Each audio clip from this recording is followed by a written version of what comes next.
안녕하십니까. 혼란한 정치 시사 이슈를 술술 풀어보는 선거권의 혼술이 보내드리는 조간 딱풀 5월 5일 목요일에 인사드립니다. 자, 문재인 대통령 이제 퇴임 4일 남았죠. 윤석열 당선인은 취임 5일 남았습니다. 자, 이 상황에서 요즘 언론에 윤석열 당선인도 자주 등장하지만 이제 곧 퇴임하는 문재인 대통령이 자주 등장합니다.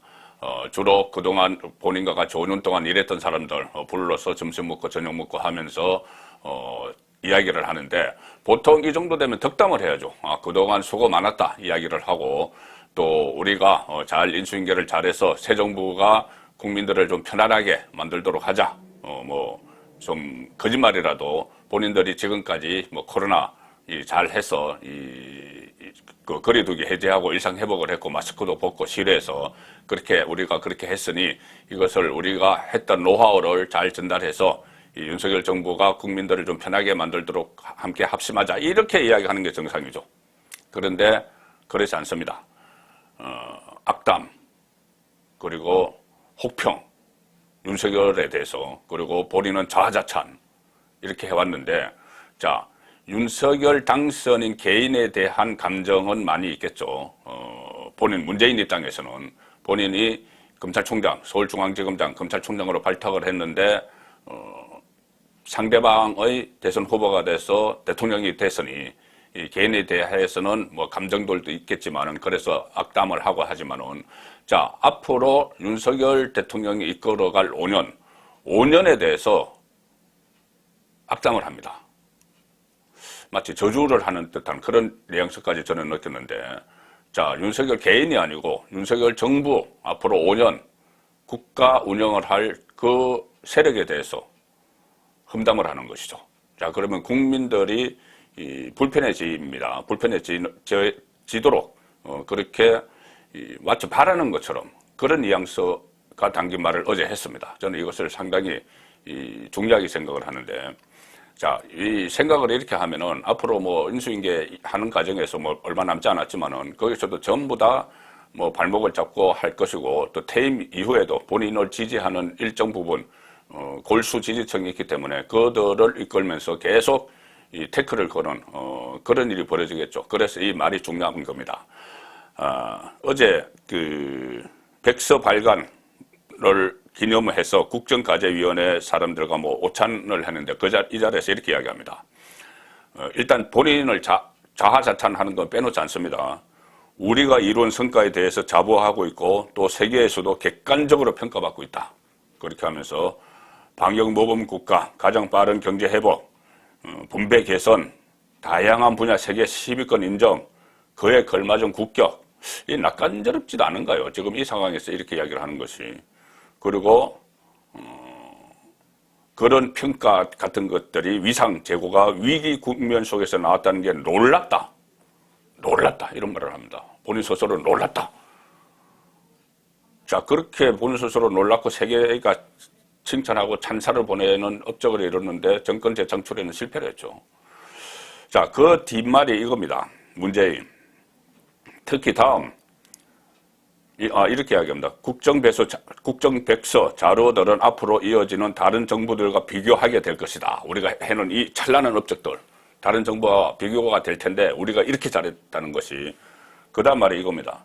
특히 다음 윤석열 정부의 경우 우리 정부의 성과를 전면적으로 거의 부정하다시피 하는 가운데 출범하기 때문에 더더욱 우리 정부의 성과, 실적, 지표와 비교를 받게 될 것이다.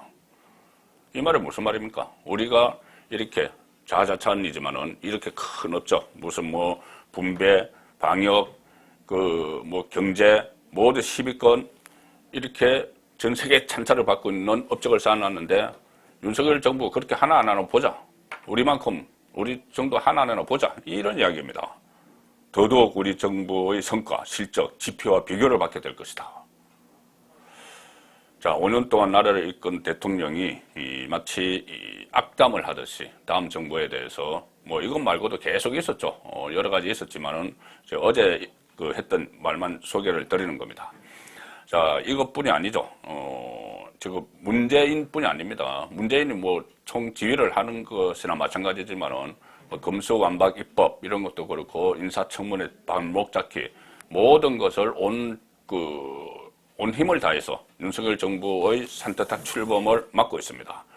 자, 지금 인사청문회가 지금 막바지 단계로 접어들었는데, 이 한덕수 국무총리 후보자를 인준을 안 하면 국무총리는 인준 투표를 해야 되죠. 뭐 충분히 민주당은 171석을 가지고 있기 때문에 총리 안 시킬 수가 있습니다. 그러면은 총리가 재청권을 행사하지 못하기 때문에 줄줄이 장관들을 임명하지 못하는 그런 일이 벌어지죠.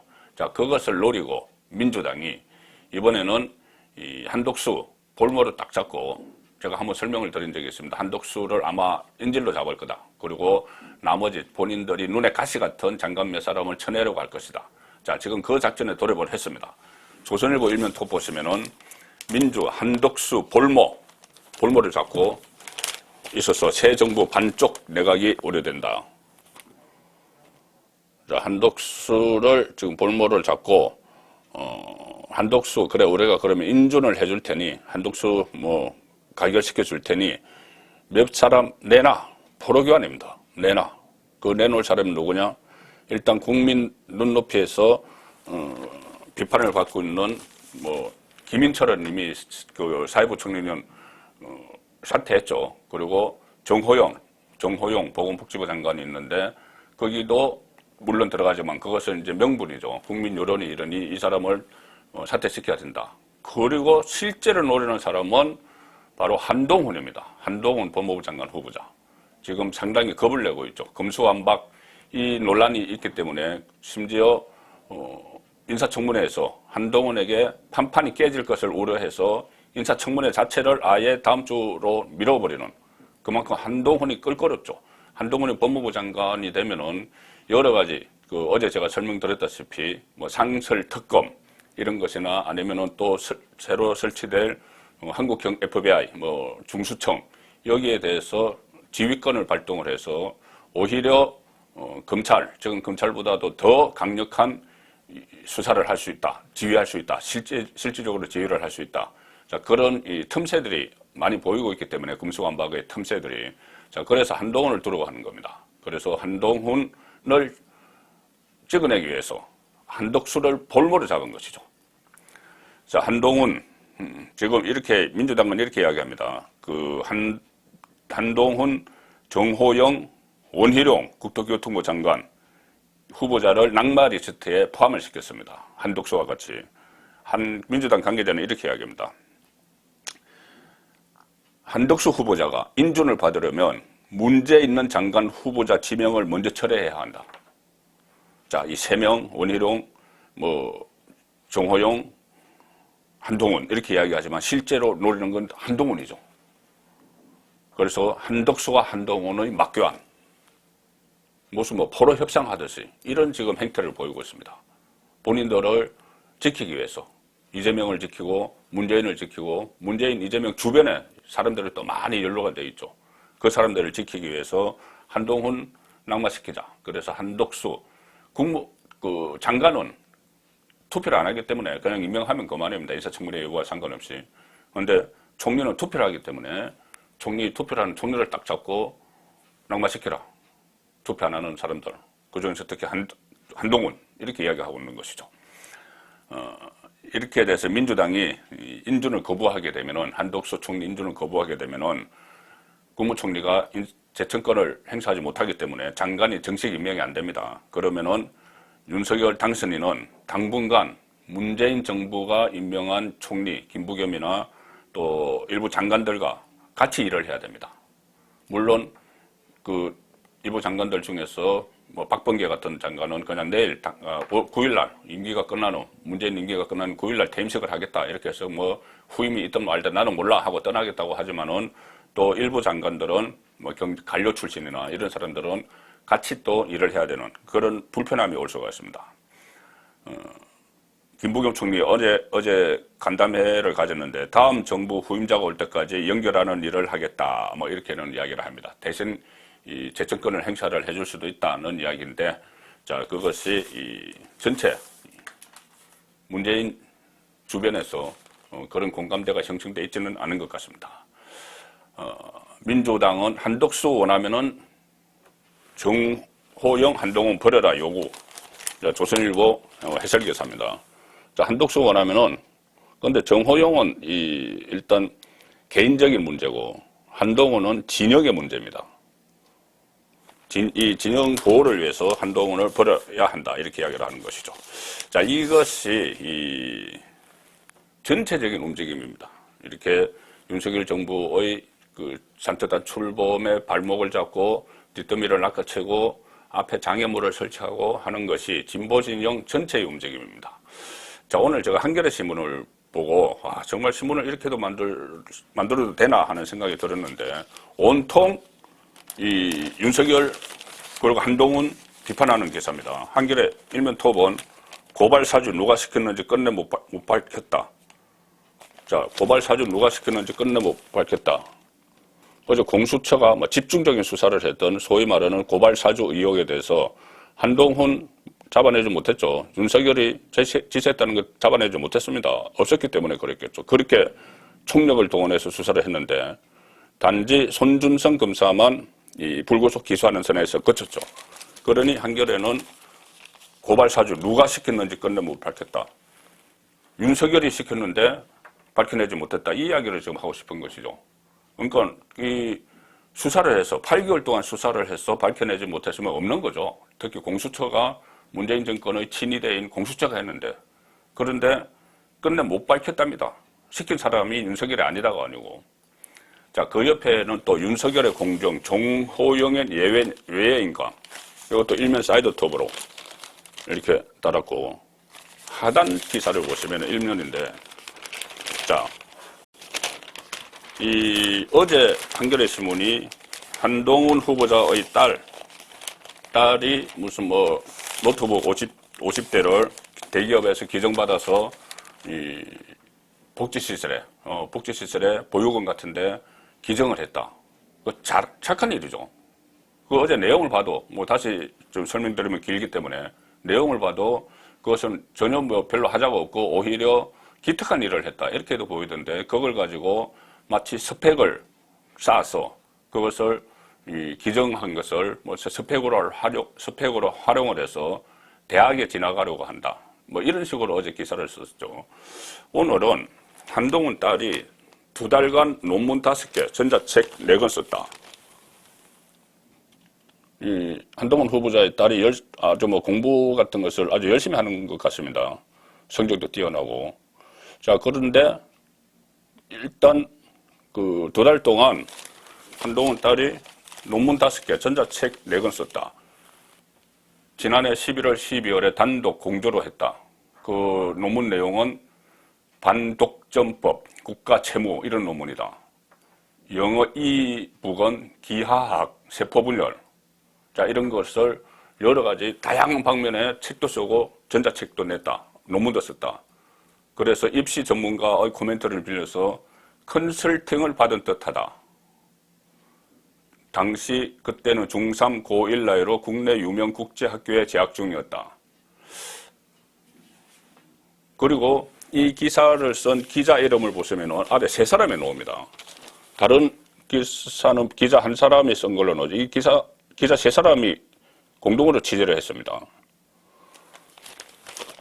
그래서 이게 무엇이 문제라는 말인가?